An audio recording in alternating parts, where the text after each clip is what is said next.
Hey everyone, welcome back to Data Driven Health Radio.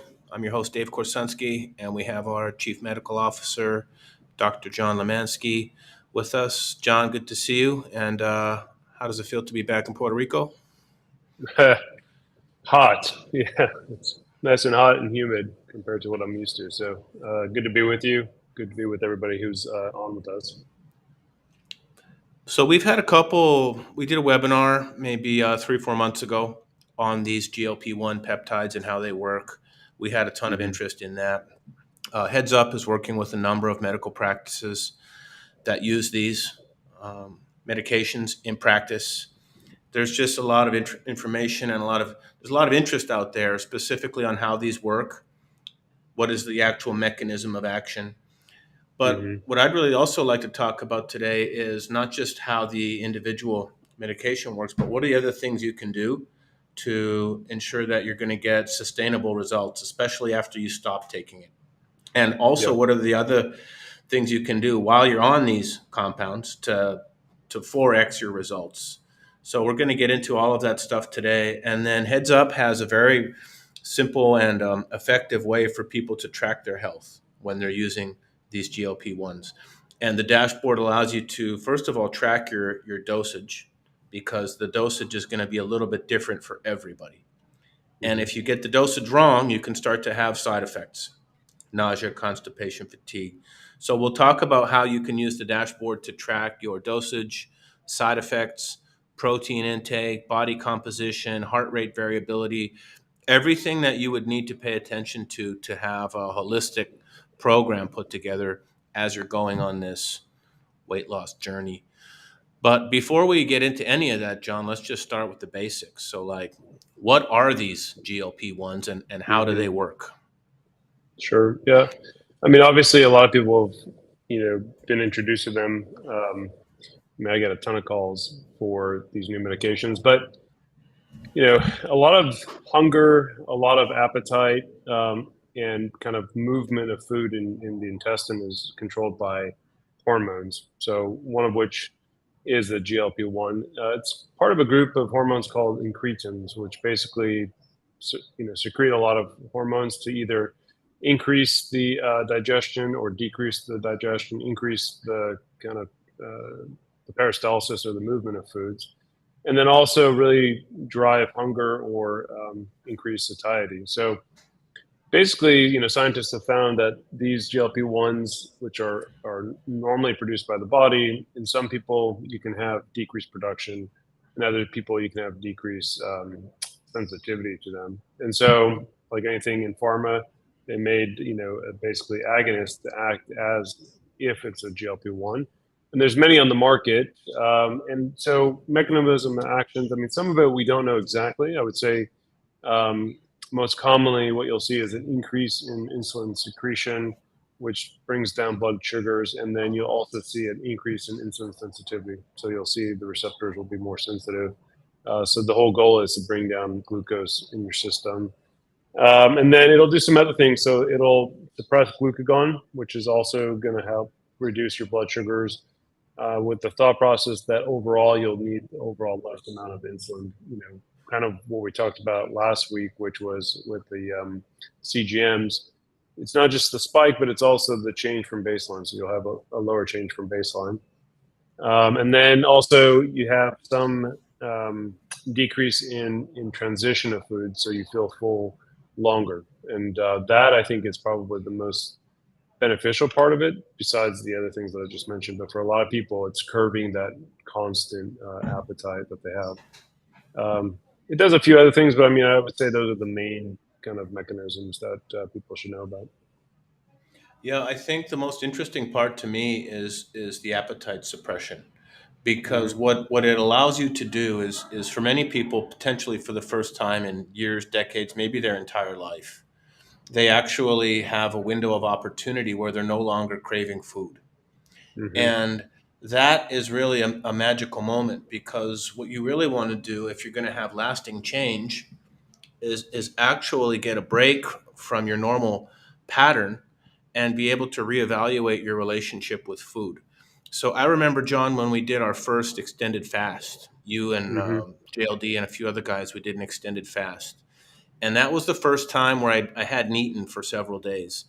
This is different. I was hungry when I was fasting, at least in the first few days when I was fasting. But what it allowed me to do was actually, because I was not going to eat, I would notice when my body was telling me to eat, and Mm-hmm. why was I craving food. So what I started to notice was that, first of all, sometimes it was just out of boredom. And when I was fasting and my body was telling me to eat, I would say, well, actually, I'm not even hungry. This is just like Mm-hmm. boredom or a simple craving. It's not actual hunger. It could just be a food craving. It could be boredom. It could be out of a way to self-soothe. It could be something. But when you have an opportunity to remove hunger and remove the craving for food, that window of opportunity helps you reevaluate your emotional and psychological relationship to why you even eat in the Mm-hmm. first place. And if you can examine those behaviors and be able to change your relationship to said behavior, that I really believe starts to open up opportunities for long-term change. So Mm-hmm. obviously, if you come off of these GLP-1s and you just go back to eating the way you were before, you're going to lose all your progress. In fact, there's some research that says you'll rebound potentially even worse than you were before. So that's what we Mm-hmm. want to help people avoid, is just, first of all, not having to be on these for an extended period of time. Second is coming off of them and actually ending up worse than when you started. And really, I Yeah. believe that the key to making that change is using that window of opportunity where our appetite is suppressed. And it's kind of like the first time I got into ketosis. You could put my Mm-hmm. favorite food right in front of me, and I had the ability to just push it away. I had the appetite regulation that gave me complete mastery over my decision to eat or not. So I think Yeah. that's the real promise in these is, obviously, they work extremely well at the cellular level, like you've described, so they're extremely effective. But for the long term change, it's really interesting to look at how you can use that to change your relationship to food, start making healthier decisions, start reducing portion control, start being able to exercise more, start being able to get better quality sleep, start to see your energy levels improve as weight comes down, Mm-hmm. start to be able to see your growth hormone levels start to come up, and everything, all the good things that happen when you're no longer in like a persistently elevated insulin state. So it's like you get this magic window where all these things start to click, and then you want to be able to transition off and keep those healthy habits for the long run. So that, to me, I think is most promising. You remember, John, we used to have to go into deep ketosis to get this like Mm-hmm. appetite suppression benefit. Now it seems like there's a more accessible way. I won't say easier because that's not the right word. There's actually a more accessible way to get some of these appetite suppression, insulin lowering benefits that are out there Mm-hmm. right now. Is that a fair assessment? Yeah, I mean, I think there's a lot to unpack there. I think you made some really good points. So, I think you and I have very similar thoughts on our goal of overall health. I think that you and I have talked about this a lot, so I kind of am cheating because I know your thought process about it. But our goal, I think, in general, through Heads Up, but also just as practitioners and kind of mentors, is how do you sustain change for a long-term solution, right? Because I think most people are sick of doing 30-day challenges and whatever, just because they cycle back through these patterns of losing weight, but inevitably, getting it back and more because what they're doing is not sustainable. Now, with these medications, I think it does allow people to kind of cheat and get into the mentality of, okay, I don't need to be controlled by food, which you and I can get with extended fasting or being, hardcore in hardcore ketosis. The downside of that though is without having to do the hard work to get to that state and just using a medication, a lot of people may not be willing to make changes. So with the appetite suppression, yes, okay, you're not going to be eating as much of whatever the fast food you're eating. However, you're not changing behavior. And I think if the mentality is I'm going to use this for a period of time, because unless you're super rich or you have diabetes, it's going to become very expensive to take these medications. But I'm going to use this period of time with the help of the appetite suppression to make changes, and whatever those are. Then I think it can be a very, very practical medication to use.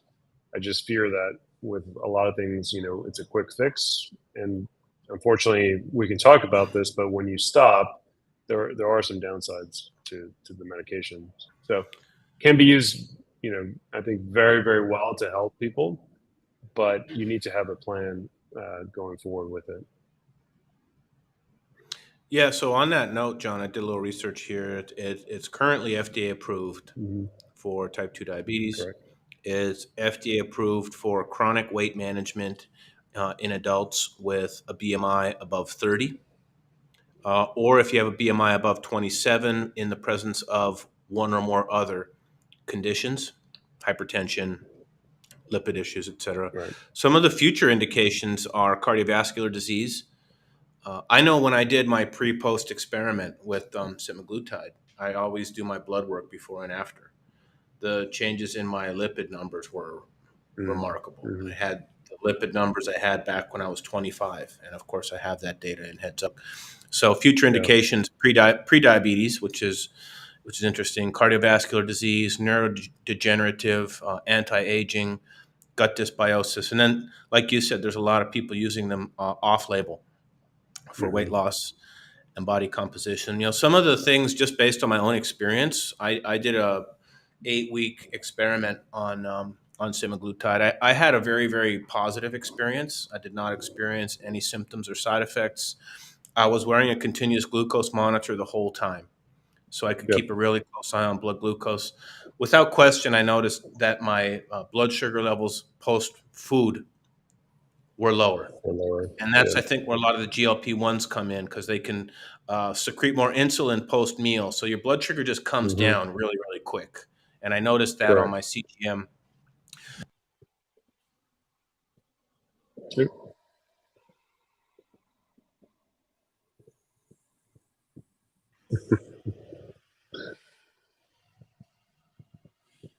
I can't hear Can you hear me now? you. Okay. Yep. Yep. Yeah. All right. Rookie mistake. I stepped on the cord for the mic. That's Anyhow, that's yeah. So I was doing this for 8 weeks. I had the CGM. One of the things that I paid a lot of attention to was making sure I had a lot of protein, because I wasn't Yep. that hungry. And what I did not want to happen was, yeah, okay, you lose a bunch of weight, but you also lose a bunch of muscle mass. Mm-hmm. And that's very common. Anytime you're losing fat, there is inevitably some muscle that's going to come along for the ride. So Yeah. I was taking the GLP-1s. I was taking a high quality protein shake once or twice a day. So I was getting at least 100 grams of protein, including the supplement and food. And then I was also taking some other peptides that stack really well. Yep. BPC 157 I was using. And then also I was taking CJC, ipamorelin, which are the growth hormone secreting peptides. So as your insulin comes down, your body's naturally going to be able to start to release more growth hormone. Mm-hmm. But I didn't want to just lose weight. I wanted to preserve or actually increase lean mass while I was on these peptides. So the use cases are different. Obviously, I wasn't coming into this with diabetes or obesity. I was coming into this with, there's a lot of people who have a BMI of 25 or Mm-hmm. 27 and can benefit tremendously from these GLP-1s. They're just not approved by insurance for that. Right. So if you're in that category and you want to lose 15 or 20 pounds and you want to do it safely and effectively with a coach who can help you do it, that's more like the use case I was coming in. So a couple things I learned was, one, you're not going to be as hungry. So when you do eat, it needs to be the highest quality food you can get. Mm-hmm. Absolutely the most nutrient dense quality. Getting lots of protein. I was interested in tracking heart rate variability because I'd heard from another individual one of my colleagues at work, that his HRV went down. I Mm-hmm. saw a little bit of that, but nothing significant. So the point of the story, John, is I tracked it all, and then what we did at Heads Up was we made a dashboard so that if you're an individual and you want to use GLP-1s and you want to make sure you're doing it safely and effectively, and you want to track your progress, or if you're a clinic and you're using these products with patients, we can help make it very safe and effective by proper dashboard. So why Hmm. don't we dive into that, John, and we can just talk through like some of the metrics on the dashboard Sure. and why they would even be relevant for this type of scenario. Yeah. While you're So pulling that up, I think just one key point I wanted to make on what you were talking about. So, there's a couple of things with the GLP-1s or any kind of diet changes. If you go into a severe calorie deficit, usually it's less than 1,200 calories for 5 to 7 days. You basically go into a starvation mode, and so you don't really lose fat. You can lose some, but mostly you start losing muscle mass. And so part of the issue with the hunger suppression with the GLP-1s is you really have to focus on the calorie intake.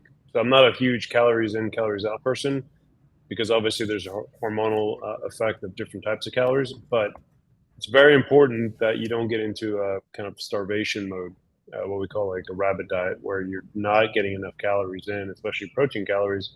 So you kind of go into a catabolic state and you start breaking down muscle mass.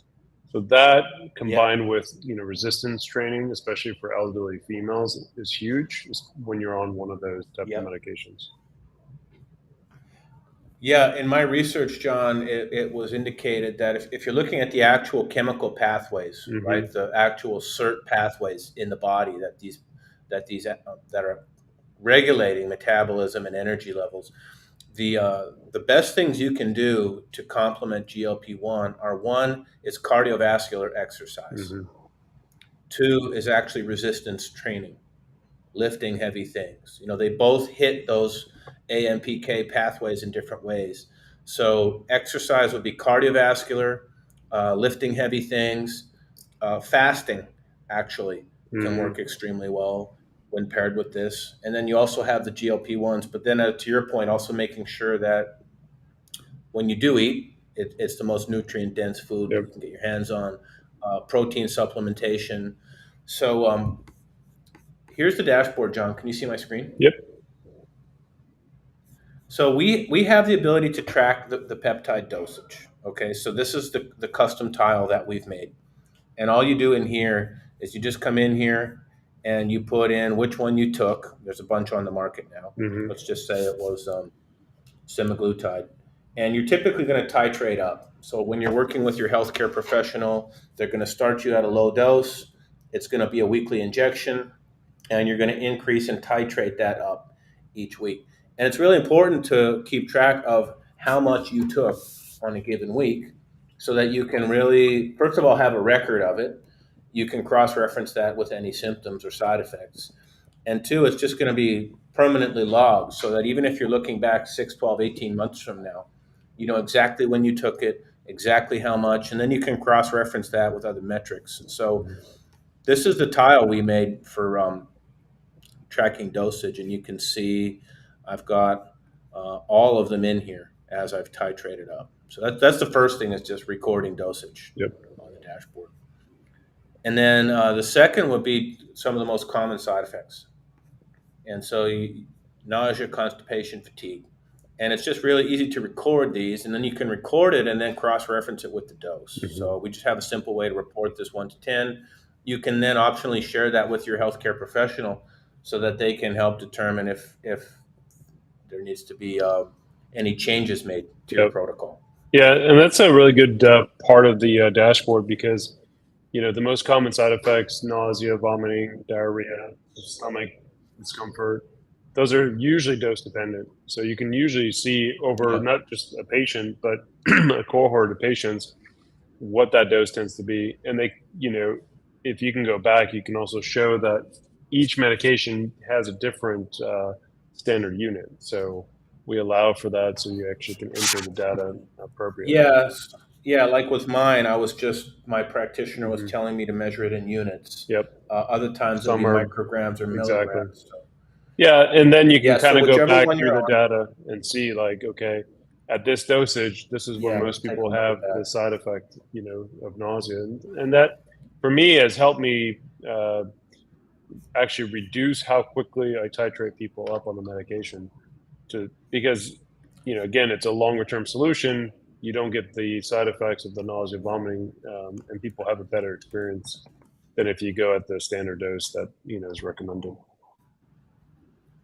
Yeah, so let's just look at year to date. Let's just go, I don't know, last month. And Mm, you can see the dosage. So this is how it looks when you're tracking it as you go up.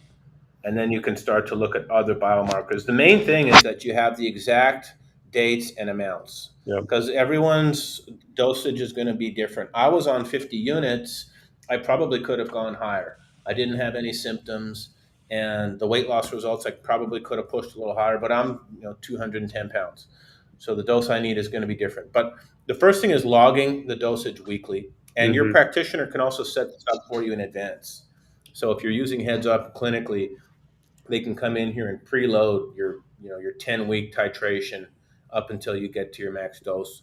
Then you've got the side effects here. We can monitor any side effects. I just put three as an example. Ideally, you're starting to get better quality sleep Hmm. as you're starting to lose weight, as your insulin levels are coming down. You're going to bed, and your blood sugar lower levels are going to be lower at or near fasting or baseline when you go to bed. Um, you want to, if possible, if you have, there's lots of great ways to measure sleep. Or is one, sleep and HRV. And if you're a practitioner and you know how to look at HRV, ideally you have some baseline data on your patient before they go on the program. And you can start to look at heart rate variability and start to notice if there are any adverse effects. Any comments, John, just on HRV related to GLP-1? Yeah, I mean, I don't know if there's a ton of actual science behind it. I think intuitively, anytime you're putting a stressor on somebody like that, especially if they're in kind of a calorie deficit, HRV tends to go down. But you do see a rebound over time. So that's something else you can track, as you're dosing, what the HRV is doing, how quickly it rebounds. Um, but yeah, Yeah, here's a great question from Lamont Lamoureux. hmm, You know that guy, John, our boy Lamont. Lamont. He's asking, I don't know if you can see the chat here. Did you take Mm, exogenous BHB? Yes, I took. I did take that, Lamont. I actually take exogenous ketones every day when I wake up. It's just part of my morning stack. So that's actually a beautiful thing to add, in my opinion. I did it that way, John. Anything medically that you comment on for BHB plus some GLP-1? Yeah, I mean, I think intuitively it would make sense that you would just get an added boost. So you're lowering blood sugar, your exogenous or endogenous ketone production should be going up. So it's kind of like, you know, what I would do with people with fasting, especially if they didn't have a lot of experience with it. First couple days, Yeah, yeah, it makes supplement total with the sense.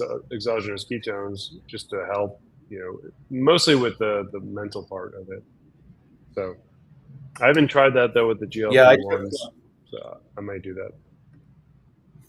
Yeah, that I would recommend. I worked great for me. I was also, as I mentioned, John, I was also tracking my blood sugar with a CGM. Yep. So if you're on a GLP-1, it's really fascinating to see your blood sugar levels start to change, Hmm. and it's also really insightful for your practitioner because they're going to want to see any changes to glucose. They're going to want to look at postprandial. They're going to want to look at like how fast, how high did it go up, how high did it come down. So area under the curve, is that number starting to improve? Just overall baseline glucose levels starting to come down. Hmm. So when you can start to see glucose levels changing, and if you're an individual and you're genuinely doing this to improve your health, and you can start to see glucose numbers that are coming back down into normal range, even within a couple weeks, this biofeedback, I think, can just be really motivating when you can Hmm. start to see glucose levels come down. And then a few others on here, protein intake, that would be good to track, especially if you're looking at maintaining or increasing lean mass or just avoiding any lean mass loss. VO2 max, that also tends to improve on GLP-1. And then also tracking body composition, which would be, oh, I don't have weight on this dashboard. Yeah. So let me add weight on. I like the protein calculator also because I think we overestimate how much protein we're consuming by and large. Yeah, so just being able to punch it in, like I don't use any of the food tracking apps. Yeah. I just find it a little too tedious. What I do like to do is just make sure that I'm at least looking at a label. Like you know how much is in the protein Hmm. shake, right? It's Hmm. going to be 40 grams per serving or 20 grams per serving. So I know if I've had one or two of those per day, how much I'm at, and then I have a rough idea of what else I've eaten protein for dietary. So Yeah. that starts to just give me a good approximation, even if I'm not like meticulously measuring it. If you do want to measure it, your macronutrients, you can connect MyFitnessPal or Yeah. Chronometer Yeah. if you use those apps, and we can pull that data in automatically. That's just a personal preference. I find it to be a little too tedious. I just like to loosely track it. Yeah. Um, the other things to keep an eye on are like the lab results, and this is stuff I did all my blood work before and after Hmm. I did these peptides, the GLP-1s, I should say. So I got all my lipids not ran, my glucose, my insulin, and the changes after the GLP ones were remarkable. You know, I had the best cholesterol numbers I've ever had. My fasting glucose was like 81. Hmm. My insulin was like 2. So like the metabolic numbers were remarkable after these, and also I saw some really nice improvements You're in the lipid struggling. numbers here. I'm not having a good day You're with the mic. struggling over there. Yeah, man, it's not Your much. numbers are beautiful, but And then you got the shakes, man. What happened? yeah, but I don't know how to operate a microphone, clearly. Got to go back to school on that. Anyhow, the labs looked awesome. And as Yeah. practitioners, if you're a practitioner and you want to start, like, this is incredible when you can start to see all of these numbers start to improve while you put someone on Hmm. an intervention, help them start to make some of the healthy lifestyle changes, help them understand the importance of sleep, physical activity, getting adequate protein, all of the things they need to do to maximize results, and Yeah. then making those lifestyle changes sustainable as you titrate off and get back onto a healthy regimen. That seems to be the magic formula. All we've done here is made it easy to monitor these things, and then as practitioners, you'll have access to dashboards on all of your patients that are doing GLP-1, and you'll Hmm. have the ability to monitor symptoms. We'll give you all the reports to tell you if anyone has reported a symptom that requires an intervention. So, did anybody report 7 or higher on the nausea scale today? That would be a situation where I'd want to reach out. I've got 2 patients who reported an 8 on nausea. Or I may want to look at like weight loss results across the entire cohort. So what's the average reduction in the average pounds lost across my GLP-1 program? Hmm. Or if you're doing remote patient monitoring in the payer system, that's also something we can facilitate where we'll give you the data to do the reimbursements for billing. So with heads up, we can roll the dashboards out to everyone, give them ways to engage with this, give them some ways to connect to their biofeedback, and then transmit all that data back to the practice Hmm. so that you can really make sure you're doing this safely and effectively. That's the most important part. Then B, you have all the outcomes data to make sure that you're dialing these protocols in and you have the results. So it just makes it all very quantified and data driven. So anyhow, that's our GLP-1 solution. Anything else you want to add to that, Doc? I mean, I think also the reports are great for team building exercises. Um, we tend to do that as a group, but being able to make a challenge out of it and see how much people can lose, I think is always good. But also good feedback for the practitioners to see what's actually working. So I think over a cohort of patients, you're going to get different responses, different results. So you can maybe, or at least it helps me titrate what I'm doing based on who's actually responding to it. Um, so Yeah, there's it's, some people they just don't work for.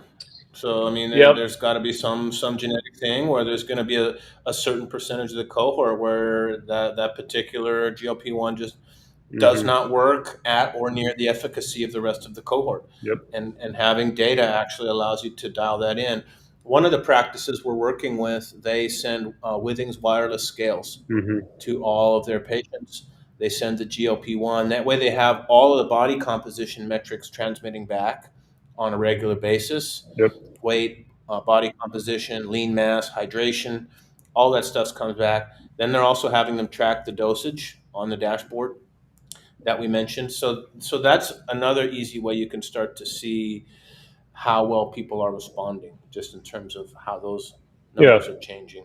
Plus, it's also a great And use then you, case for RPM monitoring as well, because you're getting all the checkpoints that you need in order to bill insurance for it. yeah, so that's a project we're working on. If you're a practitioner and you're interested in doing this with remote patient monitoring in the payer system, we can enable that. Contact us. We can get you more information on it. If you're an individual who's using GLP-1, you can sign up and use the dashboard yourself, just to make sure that you're paying attention to all of the other variables. Again, just making sure you're doing this safely, properly. The weight's not coming off too fast. The rest of your numbers are looking good. Your labs are looking good. So there's different ways to apply the dashboard, and then we've built the tile to help you track the dosage. Yeah, So and we haven't that's really our even talked our about off. coming off the medication too. There's a lot of value of tracking those metrics because I've found that a lot of people will just stop cold turkey once they're done with the treatment, and you can maybe attest that the negative side effects of doing Well, I that. ran out of supply, so I Yeah, didn't really have a choice. I just yeah, basically dropped right off the yeah, cliff. I don't recommend that. yeah. You got to titrate off, and generally slower is better than faster. But one way Yeah. to know about that is tracking the symptoms as you mentioned as people are coming off of it. So I tend to go probably half as slow as the recommended dose for most Yep. people, and you can see that with tracking the data as well. Yeah, and then also making sure that the other biometrics, there Hmm. may be some regain of weight, I would imagine, but Yeah. you absolutely do want to make sure that it's not reverting back to where the person was when they started. Again, that's an intervention that would need to happen as well. So post protocol, Yep. also making sure that as you titrate off and stay off, and maybe start to transition onto a more longer term type of maintenance Hmm. program, that you keep an eye on those metrics while you titrate off and go for the long haul. Yeah, absolutely. And you can flag it so that you see a percentage change in the body weight. May trigger you to go back to that person and say, "Hey, listen, you did great, but now I see the trend is reversing. We need to get on top of this before you go back, to where you were before." So there's a lot of help, a lot of value with that data that we're obtaining. Sorry, losing my voice a little bit. Well, I think that's all we had to cover on GLP-1 stock. If Yep. you're listening and you want to get more information on our solution here, hit us up. We'll be back next week. We'll be looking at some of the new services we have for practitioners to make it easier to get all of the fragmented lab data organized in their account. So we'll be back next Wednesday, same time. Dr. Lemansky, always grateful for your expertise. Thanks to everyone who chimed in, left us comments, and we'll catch you next week. All Thanks right. all. Sounds good.